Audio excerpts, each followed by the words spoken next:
Functions. അപ്പോൾ നമ്മൾ ഇന്ന് ഡിസ്കസ് ചെയ്യാൻ പോകുന്നത് ഫങ്ഷൻസ് ആണ്. ഫങ്ഷൻസിന്റെ തിയറി ചാപ്റ്റർ ഓൾറെഡി കവേർഡ് ആണ്. നമുക്ക് ഇന്ന് പ്രാക്ടിക്കലി എങ്ങനെയാണ് ഒരു ഫങ്ഷൻ ക്രിയേറ്റ് ചെയ്യുന്നത്, അതെങ്ങനെ നമ്മൾ യൂസ് ചെയ്യുന്നു, ആ ഫങ്ഷൻ ഏതൊക്കെയാണ് ഫങ്ഷൻസ്, ആ രീതിയിൽ പ്രാക്ടിക്കലി മൂവ് ഓൺ ചെയ്യാം. അപ്പോൾ ഫസ്റ്റ് എന്താണ് ഫങ്ഷൻസ്? ഫങ്ഷൻ ഓൾറെഡി ഞാൻ ഒരു സ്മോൾ ഫ്രഷപ്പ് തരാം. ഫസ്റ്റ് എന്തായിരുന്നു ഫങ്ഷൻ? ഫങ്ഷൻ എന്ന് പറയുന്നത് നമ്മളൊരു ടാസ്ക്, ആ ടാസ്ക് പ്രോഗ്രാമിങ്ങിൽ ചെയ്യുന്നതിനാണ് functions. Same the name also. And നമ്മൾ ഫങ്ഷൻസ് ഇപ്പോൾ ഫോർ എക്സാമ്പിൾ ആയിട്ട് ഞാനൊരു ഫങ്ഷൻസ് പറയുകയാണെങ്കിൽ റിയൽ ലൈഫിൽ എക്സാമ്പിൾ പറയാം. അതായത് ഇപ്പൊ ഒരു കാൽക്കുലേറ്റർ, ഈ കാൽക്കുലേറ്ററിൽ ഞാനിപ്പോൾ ഇൻപുട്സ് കൊടുക്കുകയാണ്. ഇവിടുന്ന് 2+2 എനിക്ക് രണ്ട് വേരിയബിൾസ് ആഡ് ചെയ്യണം. അപ്പൊ 2+2 ഞാനിവിടുന്ന് ഇൻപുട്സ് കൊടുക്കുകയാണ് കാൽക്കുലേറ്ററിൽ. ദെൻ ആ കാൽക്കുലേറ്റർ അതിൻ്റെ ഉള്ളിൽ എന്തൊക്കെയോ ഫങ്ഷൻസ് ചെയ്തിട്ട് എനിക്ക് ഔട്ട്പുട്ട്സ് തരുന്നു, അതിന്റെ ആൻസർ 4 എന്നുള്ള രീതിയിൽ.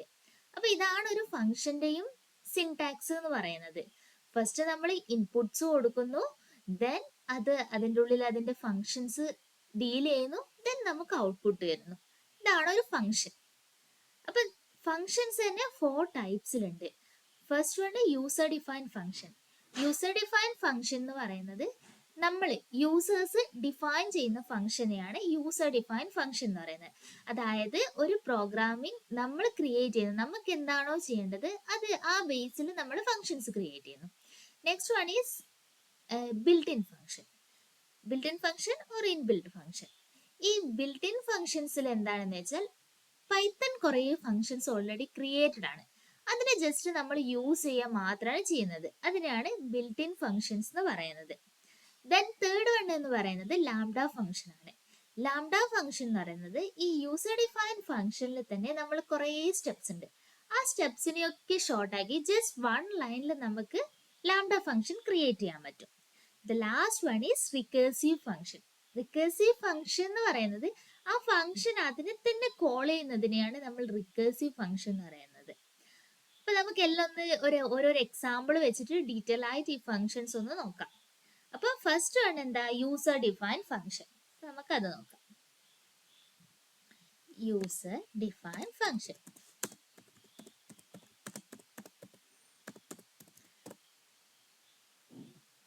User define function. ദെൻ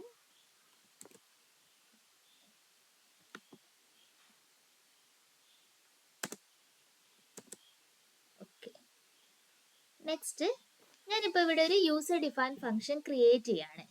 എന്താ അതിനു മുന്നേ ഞാൻ സിൻടാക്സ് എന്താന്ന് പറയാം. അതിന്റെ സിൻടാക്സ് എന്ന് പറയുന്നത് ഫസ്റ്റ് നമ്മൾ ഒരു ഫംഗ്ഷൻ ക്രിയേറ്റ് ചെയ്യുമ്പോൾ എപ്പോഴും ഡെഫ് കീവേഡ്സ് യൂസ് ചെയ്യണം. ഈ ഡെഫ് കീവേഡ്സ് യൂസ് ചെയ്തിട്ടാണ് നമ്മൾ ഒരു ഫംഗ്ഷൻ ക്രിയേറ്റ് ചെയ്യുന്നത്. അപ്പോൾ ഫസ്റ്റ് നമുക്ക് ഈ ഡെഫ് കീവേഡ്സ് നോക്കാം. Def, then function name. Next നമ്മൾ കൊടുക്കുന്നത് ഫംഗ്ഷൻ നെയിം ആണ്. ഇത് സിൻടാക്സ് ആണ്. Def, then function name. എന്താണോ function name, function name. Then നമ്മൾ പാരന്തസിസ് ഓപ്പൺ ചെയ്യുന്നു. ഈ പാരന്തസിസ് ഓപ്പൺ ചെയ്ത് ഇതിന്റെ ഉള്ളിലേക്കാണ് നമ്മൾ പാരാമീറ്റേഴ്സിനെ ഡിഫൈൻ ചെയ്യുന്നത്. പാരാമീറ്റേഴ്സ്. ഓക്കെ. ദെൻ ഇവിടെ നമ്മൾ കോളൻ ഇടുന്നു, കോളൻ ഇട്ട് എൻ്റർ ചെയ്യുന്നു. ഇനി നമുക്ക് എന്താണോ ഫംഗ്ഷൻ ചെയ്യേണ്ടത് ആ ഫംഗ്ഷൻ ആണ് ഇവിടെ ഡിഫൈൻ ചെയ്യുന്നത്. അതായത് കോഡ്സ് ഓഫ് ബ്ലോക്ക്. ഇവിടെ ആ ഫംഗ്ഷൻ നമ്മൾ കോഡ് ചെയ്യാണ്. എന്താണോ ഇപ്പോൾ നമുക്ക് മൾട്ടിപ്ലിക്കേഷൻ ആ ചെയ്യേണ്ടതെങ്കിൽ നമ്മൾ മൾട്ടിപ്ലിക്കേഷൻ എന്താ, ഇപ്പൊ എ കൊമ ബി എന്നാ ഡിഫൈൻ ചെയ്തെങ്കിൽ സി എന്ന് പറഞ്ഞിട്ടുള്ള ഒരു വേരിയബിളിനെ ഡിഫൈൻ ചെയ്തിട്ട് c equal to a into b. അങ്ങനെ നമുക്ക് എന്താണോ ഫംഗ്ഷൻ ചെയ്യേണ്ടത് അതിവിടെ കൊടുക്കുന്നു. ദെൻ ആ ഫംഗ്ഷനെ റിട്ടേൺ ചെയ്യാൻ വേണ്ടിയിട്ട് നമ്മൾ റിട്ടേൺ യൂസ് ചെയ്യുന്നു. റിട്ടേൺ യൂസ് ചെയ്തിട്ട് നമ്മുടെ റിസൾട്ട് റിട്ടേൺ ചെയ്യുന്നു. Return result. And last one is ഇവിടെ ഇത്ര വരെ നമ്മളൊരു ഫംഗ്ഷനെ ക്രിയേറ്റ് ചെയ്ത് കഴിഞ്ഞു. ഇനി ഈ ഫംഗ്ഷനെ ക്രിയേറ്റ് ചെയ്ത ഫംഗ്ഷനെ കോൾ ചെയ്താൽ മാത്രമേ നമുക്ക് ഔട്ട്പുട്ട് കിട്ടൂ. അപ്പോൾ ഒരു ഫംഗ്ഷന്റെ എപ്പോഴും വിട്ടുപോകാത്തൊരു ഭാഗമാണ് ഫംഗ്ഷനെ ക്രിയേറ്റ് ചെയ്തതിനു ശേഷം ആ ഫംഗ്ഷനെ കോൾ ചെയ്യണം, എന്നാൽ മാത്രമേ നമുക്ക് ഔട്ട്പുട്ട് കിട്ടൂ. അപ്പൊ ഫസ്റ്റ് നമ്മൾ ഇവിടെ എന്താ ഇങ്ങനെ ഒരു ഫംഗ്ഷനെ കോൾ ചെയ്യാം. നമ്മൾ ഡെഫ് കീവേഡ്സ് യൂസ് ചെയ്തിട്ട് ഫംഗ്ഷൻ സ്റ്റാർട്ട് ചെയ്തു. ദെൻ ഫംഗ്ഷൻ നെയിം എന്ന് പറഞ്ഞിട്ടാണ് നമ്മൾ ഫംഗ്ഷൻ നെയിം കൊടുത്തില്ല. ആ ഫംഗ്ഷൻ നെയിം വെച്ചിട്ടാണ് നമ്മൾ ഫംഗ്ഷനെ കോൾ ചെയ്യുന്നത്. അപ്പോൾ നമുക്ക് ഫംഗ്ഷൻ കോൾ ചെയ്യുന്ന കാണിക്കാം. ഇവിടെ ഡിഫൈൻ ചെയ്ത ഫംഗ്ഷൻ കോൾ. ഓക്കെ, ഇതാണ് ഒരു ഫംഗ്ഷന്റെ ബേസിക് സിന്റാക്സ് എന്ന് പറയുന്നത്. ഫസ്റ്റ് ഡെഫ് കീവേഡ്സ് യൂസ് ചെയ്ത് സ്റ്റാർട്ട് ചെയ്യുന്നു, ദെൻ ഫംഗ്ഷൻ നെയിം ഡിഫൈൻ ചെയ്യുന്നു. ഇപ്പൊ ഫംഗ്ഷൻ നെയിം കൊടുക്കുമ്പോൾ നമ്മൾ എന്താണോ ഒരു ഫംഗ്ഷൻ ചെയ്യുന്നത് ആ ബേസിക്കിൽ കൊടുത്താൽ മതി. അപ്പൊ നമുക്ക് പെട്ടെന്ന് മനസ്സിലാവല്ലോ ഇന്ന് ഏതാണ് ഈ പ്രോഗ്രാമിംഗ് എന്നുള്ളത്. അപ്പൊ ഫംഗ്ഷൻ നെയിം കൊടുക്കുന്നു, ദെൻ പാരാമീറ്റേഴ്സ് ഡിഫൈൻ ചെയ്യുന്നു, ദെൻ നമ്മുടെ ഫംഗ്ഷൻ എന്താണോ അതിന്റെ കോഡ്സ് കൊടുക്കുന്നു, റിസൾട്ട് റിട്ടേൺ ചെയ്യുന്നു, then at last function call ചെയ്യുന്നു. അപ്പോൾ ഫംഗ്ഷന്റെ ബേസിക് സിന്റാക്സ് ക്ലിയർ ആണെന്ന് കരുതുന്നത്. നമുക്ക് നെക്സ്റ്റ് ഒരു പ്രോബ്ലം ചെയ്ത് നോക്കാം. ഫസ്റ്റ് ഞാൻ ഇവിടെ ചെയ്യാൻ പോകുന്നത് 2 നമ്പേഴ്സ് മൾട്ടിപ്ലൈ ചെയ്യുന്ന പ്രോബ്ലം ആണ്. 2 നമ്പേഴ്സ് മൾട്ടിപ്ലൈ ചെയ്യുന്ന ഫംഗ്ഷൻ എങ്ങനെ ക്രിയേറ്റ് ചെയ്യാം. ഫസ്റ്റ് എന്താ ചെയ്യാ, ഫസ്റ്റ് ഞാനിവിടെ ഡെഫ് കീവേഡ്സ് യൂസ് ചെയ്യണം. ഡെഫ് വെച്ച് സ്റ്റാർട്ട് ചെയ്തു, ദെൻ മൾട്ടിപ്ലിക്കേഷൻ ആയതുകൊണ്ട് ഫംഗ്ഷൻ നെയിം നമുക്ക് മൾട്ട് എന്ന് കൊടുക്കാം. Malt of then 2 variables. 2 variables ഇവിടെ നമുക്ക് മൾട്ടിപ്ലിക്കേഷൻ 2 വേരിയബിൾസ് ഉണ്ട്. അപ്പോൾ a, b 2 വേരിയബിൾസ് ഡിഫൈൻ ചെയ്തു. then കോളൻ ഒരിക്കലും മറന്നു പോകാൻ പാടില്ല. Next enter.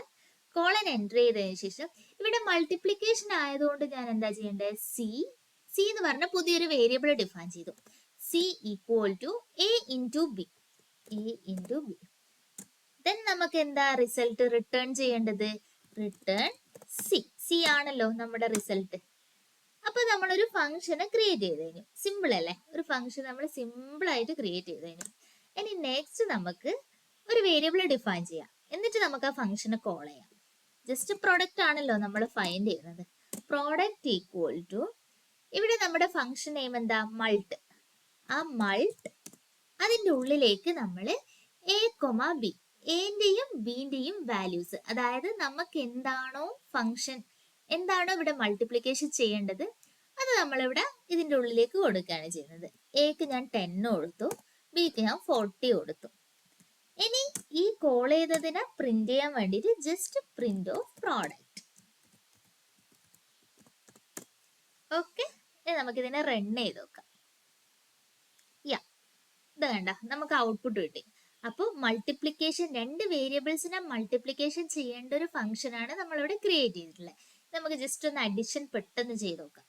അഡിഷൻ എന്താ, ഡെഫ് കീവേഡ്സ് യൂസ് ചെയ്തു, ആഡ് കൊടുത്തു, function name same a, b 2 വേരിയബിളിനെ ഡിഫൈൻ ചെയ്തു, കോളൻ ഇട്ട് കൊടുത്തു, c equal to a plus b, then return c, then ഫംഗ്ഷനെ കോൾ ചെയ്യുന്നു. ഫംഗ്ഷനെ കോൾ ചെയ്യുമ്പോൾ ആഡ് ഓഫ് 12,3 എന്ന് കൊടുത്താലും മതി, നമുക്ക് ആൻസർ കിട്ടും. അപ്പൊ ഇങ്ങനെയാണ് നമ്മളൊരു യൂസർ ഡിഫൈൻ ഫംഗ്ഷൻ ചെയ്യുന്നത്. ഇപ്പൊ ഇത് ഫംഗ്ഷന്റെ ബേസിക് ആയിട്ട് ഓരോന്നിലെ എക്സാമ്പിൾസ് നമുക്ക് നോക്കാം. ഇപ്പൊ യൂസർ ഡിഫൈൻ ഫംഗ്ഷൻ കഴിഞ്ഞിട്ട് നെക്സ്റ്റ് വരുന്നത് എന്താ, ബിൽറ്റ് ഇൻ ഫങ്ഷൻസ് ആണ് നെക്സ്റ്റ് വരുന്നത്.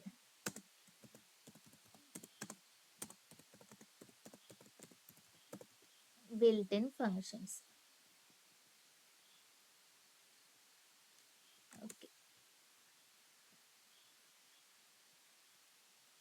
ഓക്കെ, അപ്പം ബിൽറ്റ് ഇൻ ഫങ്ഷൻസ് എന്താണെന്ന് വെച്ചാൽ ഓൾറെഡി ക്രിയേറ്റഡ് ആയിരിക്കും ഈ ഫങ്ഷൻസ് പൈത്തണില്. ഇപ്പൊ ഇതേ രീതിയിൽ ഫങ്ഷൻ എന്തിനാ മെയിൻ ആയിട്ട് നമ്മൾ യൂസ് ചെയ്യുന്നത്, നമ്മൾ റീയൂസ് ചെയ്യാൻ വേണ്ടിയിട്ടല്ലേ. അപ്പൊ റീയൂസബിൾ ആണ് ഫങ്ഷൻ. അപ്പോൾ ഓൾറെഡി പൈത്തണിൽ ഓൾറെഡി ക്രിയേറ്റ് ചെയ്തിട്ടുള്ള ഫങ്ഷനെ നമ്മൾ ജസ്റ്റ് യൂസ് ചെയ്യുന്നു, കോൾ ചെയ്യുന്നു, അത്രയേ ഉള്ളൂ ബിൽറ്റ് ഇൻ ഫങ്ഷൻസ്. വളരെ സിമ്പിൾ ആണ്. അപ്പോൾ ഏതൊക്കെയാ ബിൽറ്റ് ഇൻ ഫങ്ഷൻസ് എന്ന് ജസ്റ്റ് നമുക്ക് നോക്കാം. ലെങ്ത് ഒരു ബിൽറ്റ് ഇൻ ഫങ്ഷൻസ് ആണ്. ലെങ്തിനെ നമുക്ക് LEN എന്ന് പറഞ്ഞിട്ട് പറയാം. ദെൻ മാക്സിമം ഫൈൻഡ് ചെയ്യേണ്ട മാക്സ്, മിനിമം, മിൻ, സമ്മ്. അപ്പൊ ഞാനിവിടെ ജസ്റ്റ് ഒരു ലിസ്റ്റ് ക്രിയേറ്റ് ചെയ്തതിന് ശേഷം അത് നോക്കാം നമുക്ക്. ഇപ്പൊ എക്സ് ഈക്വൽ ടു എന്നിട്ട് ഞാനൊരു ലിസ്റ്റ് ക്രിയേറ്റ് 1 2 3 4 5 6 7. അപ്പൊ ഇതിൽ കുറച്ച് ബിൽറ്റ് ഇൻ ഫങ്ഷൻസ് നോക്കാം. ഫസ്റ്റ് ഞാൻ ലെങ്ത് ആണ് നോക്കുന്നത്, LEN ഓഫ് എക്സ്. അപ്പൊ നമുക്ക് ലെങ്ത് കിട്ടും 6, ടോട്ടൽ 6 ആണല്ലോ. ദെൻ ഇതിലെ മിനിമം നോക്കണമെങ്കിൽ മിൻ ഫംഗ്ഷൻ എക്സ് 1 ആണ് മിനിമം. മാക്സിമം നോക്കണമെങ്കിൽ മാക്സ് ഓഫ് എക്സ് 6 ആണ് മാക്സിമം. ദെൻ സമ്മ് നോക്കണമെങ്കിൽ സം ഓഫ് എക്സ്, സമ്മ് 21 ആണ്. ദെൻ ടൈപ്പ് നോക്കണമെങ്കിൽ ഏതാ ഡാറ്റ ടൈപ്സ് എന്നുള്ള ടൈപ്പ് ഓഫ് എക്സ്, ലിസ്റ്റ് ആണ് ടൈപ്പ്. അപ്പൊ ഇതൊക്കെയാണ് built in functions, already create ചെയ്തിട്ടുള്ള ഫങ്ഷൻസ് നമ്മൾ ജസ്റ്റ് കോൾ ചെയ്യുന്നു.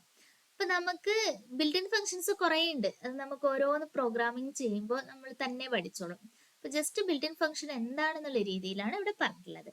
അപ്പൊ നെക്സ്റ്റ് നമുക്ക് ലാംഡ ഫംഗ്ഷനിലേക്ക് മൂവ് ചെയ്യാം. അപ്പൊ ലാംഡ ഫങ്ഷൻസ്, ലാംഡ ഫങ്ഷൻസ്. അപ്പൊ എന്തായിരുന്നു ലാംഡ ഫങ്ഷൻസ്? നമ്മൾ ഈ ഇതില് ഓൾറെഡി കുറെ ഫങ്ഷൻസ്, കുറെ ലൈൻസ് യൂസ് ചെയ്തിട്ടുണ്ട് യൂസർ ഡിഫൈൻ ഫംഗ്ഷനിൽ. ആ യൂസർ ഡിഫൈൻ ഫംഗ്ഷനിൽ അത്രയൊന്നും ചെയ്യാണ്ട് ജസ്റ്റ് ഒരു ഷോർട്ടായിട്ട് 1 ലൈനിൽ എഴുതുന്നതിനെയാണ് ലാംഡ ഫംഗ്ഷൻ എന്ന് പറയുന്നത്. നമുക്കിതിനെ അനോണിമസ് ഫംഗ്ഷൻ എന്നും കൂടി പറയാൻ പറ്റും. അപ്പൊ ഫസ്റ്റ് എന്താ ചെയ്യേണ്ടത്? ലാംഡ ഫംഗ്ഷന്റെ സിൻടാക്സ് എന്താ? സിൻടാക്സ് എന്താ? ഫസ്റ്റ് നമ്മൾ ലാംഡ ഒരു ആർഗ്യുമെന്റ് ഡിഫൈൻ ചെയ്യുന്നു, lambda of lambda arguments expression. എന്താണോ നമ്മുടെ എക്സ്പ്രഷൻ, നമുക്ക് മൾട്ടിപ്ലിക്കേഷൻ ആണെങ്കിൽ എക്സ്, എക്സ് ഇൻറ്റു എക്സ്, ആ രീതിയിൽ നമ്മൾ ജസ്റ്റ് എക്സ്പ്രഷൻ ഡിഫൈൻ ചെയ്യുന്നു. അപ്പോൾ ലാംഡ ഫംഗ്ഷൻ കംപ്ലീറ്റ് ആയി. 1 ലൈനിൽ നമുക്ക് ആൻസറും കിട്ടും. ഇവിടെ നമ്മൾ ഫംഗ്ഷൻ നെയിം ഒന്നും ഡിഫൈൻ ചെയ്യേണ്ട ആവശ്യമില്ല. ഫോർ എക്സാമ്പിൾ ആയിട്ട് നമുക്കൊന്ന് നോക്കാം. എൽ ഈക്വൽ ടു എൽ എന്ന് പറഞ്ഞാൽ ഞാനൊരു വേരിയബിൾ ഡിഫൈൻ ചെയ്തു, lambda of X, X into X. ഇനി നമുക്ക് എന്താ ചെയ്യാ? പ്രിന്റ് ഓഫ് എല്ലിന്റെ ഉള്ളിലേക്ക് നമുക്ക് ഏതാണോ എക്സിന് വാല്യൂസ് കൊടുക്കുന്നത്, 4 കൊടുത്തു. ഇത് നമുക്ക് റൺ ചെയ്ത് നോക്കാം. ആക്ച്വലി ഇവിടെ എറർ വന്നു. എന്തായിരിക്കും എറർ? ഞാൻ ഇവിടെ ഡിഫൈൻ ചെയ്തിട്ടുള്ളത് ക്യാപിറ്റൽ ലെറ്റർ അല്ല, ബട്ട് ഞാൻ ഇതിൽ പ്രിന്റിന്റെ ഉള്ളിലേക്ക് കൊടുത്തിട്ടുള്ള സ്മോൾ ലെറ്റർ ആണ്. അപ്പൊ നമ്മൾ എന്താ അവിടെ ക്യാപിറ്റൽ ലെറ്റർ ആക്കണം. ഓക്കെ, അതെന്തുകൊണ്ടാണ് അങ്ങനെ വന്നത്? നമ്മുടെ പൈത്തണിലെ വേരിയബിൾസ് എപ്പോഴും കേസ് സെൻസിറ്റീവ് ആയിരിക്കും. അപ്പോൾ കേസ് സെൻസിറ്റീവ് എന്ന് പറയുന്നത് ഓരോന്നും ഓരോരോ വേരിയബിൾസിലായിരിക്കും. ഇപ്പൊ സ്മോൾ ലെറ്റർ അല്ല എപ്പോഴും സ്മോൾ ലെറ്റർ ആണ്, ക്യാപിറ്റൽ ലെറ്റർ എപ്പോഴും ക്യാപിറ്റൽ ലെറ്റർ ആണ്. അപ്പോൾ നമുക്ക് ഔട്ട്പുട്ട് കിട്ടി 60. ഇതാണ് ലാംഡ ഫംഗ്ഷൻ എന്ന് പറയുന്നത്. ഇനി നെക്സ്റ്റ് നമുക്ക് റിക്കേഴ്സീവ് ഫംഗ്ഷൻ നോക്കാം. റിക്കേഴ്സീവ് ഫംഗ്ഷൻ എന്ന് പറയുന്നത് ഒരു ഫംഗ്ഷനെ അതിൻ്റെ ഉള്ളിൽ തന്നെ കോൾ ചെയ്യുന്നതിനാണ് റിക്കേഴ്സീവ് ഫംഗ്ഷൻ എന്ന് പറയുന്നത്. നമുക്ക് ആദ്യം അതിന്റെ സിൻടാക്സ് നോക്കാം. ഫസ്റ്റ് നമ്മൾ ഡെഫ് കീവേഡ്സ് വെച്ചിട്ട് സ്റ്റാർട്ട് ചെയ്യും. ദെൻ ഫംഗ്ഷൻ നെയിം, ദെൻ അതിൻ്റെ ഉള്ളിലേക്ക് ഫംഗ്ഷൻ നെയിം ഡിഫൈൻ ചെയ്യുന്നു. ദെൻ നമ്മൾ എന്താ ചെയ്യുന്നത്? ഈ ഫംഗ്ഷൻ നെയിമിനെ അഗെയിൻ കോൾ ചെയ്യുന്നു. Function name, okay. ഇവിടെ ഫംഗ്ഷനെ തന്നെ കോൾ ചെയ്യുന്നതിനെയാണ് ഫംഗ്ഷൻ കോൾ. ഇതുകൊണ്ടാണ് നമ്മൾ ഇതിനെ റിക്കേഴ്സീവ് ഫംഗ്ഷൻ എന്ന് പറയുന്നത്. ഓക്കെ, അപ്പൊ ഇതാണ് ഇതിന്റെ സിൻടാക്സ് വരുന്നത്. ഇനി നമുക്ക് ജസ്റ്റ് ഒരു ഫംഗ്ഷൻ ചെയ്ത് നോക്കാം. ഒരു ഫാക്ടോറിയൽ കാണുന്ന ഫംഗ്ഷൻ ചെയ്ത് നോക്കാം. അപ്പൊ ഫാക്ടോറിയൽ ഉണ്ട്. ഫസ്റ്റ് ഡെഫ് കീവേഡ്സ് യൂസ് ചെയ്ത് സ്റ്റാർട്ട് ചെയ്തു. Then factorial. എന്തിനാ ഫാക്ടോറിയൽ നെയിം കൊടുത്താൽ നമ്മൾ അതുമായിട്ട് റിലേറ്റ് ചെയ്തിട്ടുള്ള നെയിം കൊടുക്കുന്നു. ഫാക്ടോറിയൽ ഓഫ് ഇതിൻ്റെ ഉള്ളിലേക്ക് ഒരു പാരാമീറ്ററിനെ നമ്മൾ ഡിഫൈൻ ചെയ്തു, n colon. Then if n equal to 1, n equal to 1 ആണെങ്കിൽ എന്താ റിട്ടേൺ ചെയ്യേണ്ടത്? റിട്ടേൺ 1. അപ്പോ n ഈക്വൽ ടു 1 ആണെങ്കിൽ നമ്മുടെ ഫാക്ടോറിയൽ എപ്പോഴും 1 ആയിരിക്കില്ലേ? അപ്പൊ അതിന് വേണ്ടിയിട്ട് നമ്മൾ അങ്ങനെ കൊടുത്തിട്ടില്ല. ഈ ഇഫ് കണ്ടീഷൻ കൊടുത്തിട്ടില്ലെങ്കിൽ ആ ഫാക്ടോറിയൽ ഇങ്ങനെ കണ്ടിന്യൂസ് ആയിട്ട് റൺ ചെയ്തുകൊണ്ടിരിക്കും. അതിനാണ് നമ്മൾ ഇതിൻ്റെ ഉള്ളിലേക്ക് ഇഫ് കണ്ടീഷൻ കൊടുക്കുന്നത്. ഇഫ് കണ്ടീഷൻ കൊടുത്തിട്ട് നെക്സ്റ്റ് എന്താ? എൽസ് യൂസ് ചെയ്യും. എൽസ് റിട്ടേൺ n ഇൻറ്റു, ഇനി ഇതിൻ്റെ ഉള്ളിലേക്ക് നമ്മൾ എന്താണോ ഫംഗ്ഷൻ കൊടുത്തത് ആ ഫംഗ്ഷൻ നെയിമിനെ ഡിഫൈൻ ചെയ്യാണ്, എഗെയിൻ കോൾ ചെയ്യാണ് ചെയ്യുന്നത്. Factorial of n minus 1. ഇപ്പൊ നമ്മുടെ കണ്ടീഷൻ കൊടുത്തു കഴിഞ്ഞു. ഇനി നമുക്ക് ഇതുവരെയാണ് ഇത് ചെയ്തത്, ഫംഗ്ഷൻ ക്രിയേറ്റ് ചെയ്ത്. ഇനി ഇതിനെ റൺ ചെയ്ത് നോക്കാം. റൺ അല്ല, കോൾ ചെയ്യാം. കോൾ ചെയ്തതിന് ശേഷം റൺ ചെയ്യാം. പ്രിന്റ് ഓഫ് ഫാക്ടോറിയൽ ഫാക്ടോറിയൽ നമ്മുടെ ഫംഗ്ഷൻ നെയിമിന്റെ ഉള്ളിലേക്ക് ഫാക്ടോറിയൽ ഓഫ് 5 കൊടുത്തു 120. നമുക്ക് നെക്സ്റ്റ് ഒരു വാല്യൂ കൊടുത്തു നോക്കാം 10. ഓക്കെ, അപ്പൊ ഇതാണ് ഫാക്ടോറിയൽ എന്ന് പറയുന്നത്. റിക്കേഴ്സീവ് ഫംഗ്ഷൻ എന്ന് പറയുന്നത് നമ്മൾ ഈ ഫാക്ടോറിയൽ എന്ന് പറഞ്ഞിട്ട് നെയിം ഡിഫൈൻ ചെയ്ത് ദെൻ എഗെയിൻ നമ്മൾ അതേ ലൈനിൽ ആ നെയിം പിന്നെ റിപ്പീറ്റ് ചെയ്ത് കോൾ ചെയ്യുന്നു. അതിനാണ് റിക്കേഴ്സീവ് ഫംഗ്ഷൻ എന്ന് പറയുന്നത്. അപ്പൊ ഇന്ന് നമ്മൾ 4 ഫംഗ്ഷൻസിലെയും ഓരോരോ എക്സാമ്പിൾ വെച്ചിട്ട് ചെയ്ത് നോക്കി. ജസ്റ്റ് എന്തൊക്കെയാണ് ഈ ഫംഗ്ഷൻസ് എങ്ങനെയാണ് ക്രിയേറ്റ് ചെയ്യുന്നത്, ആ രീതിയിൽ അതിന്റെ ബേസിക് ആയിട്ടുള്ള ബോഡി സ്ട്രക്ചർ ഇതൊക്കെയാണ് നമ്മൾ കണ്ടത്.